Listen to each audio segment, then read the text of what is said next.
Road Railroad crossing here, Nashville, Tennessee. We got a Siemens base. Safe train gate mechanism. Here's the emergency information. As you can see, the dot number is 348656L.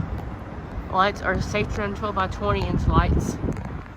The bell is either a general signals type 1 or general signals type 2 or general signals type 3. Most of any RR has the general signals type 3 on their crossings.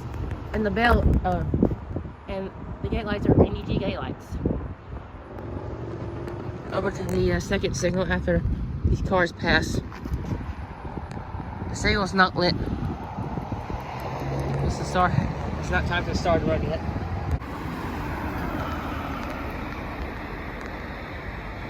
Here's the second signal finally.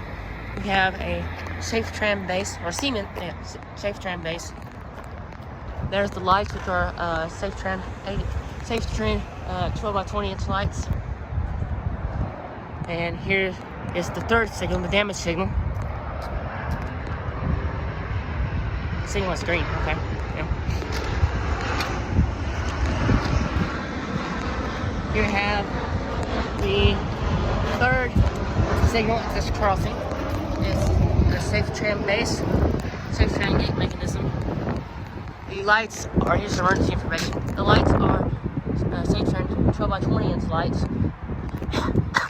And the bell is either a general signals type 2 or general signals type 3. The signal is green. I don't know if that one's coming. I don't know if it's lit for the star, and I don't know if it's lit for Nashville Eastern train. So here, there's Old Lebanon Road, railroad crossing here in Nashville, Tennessee.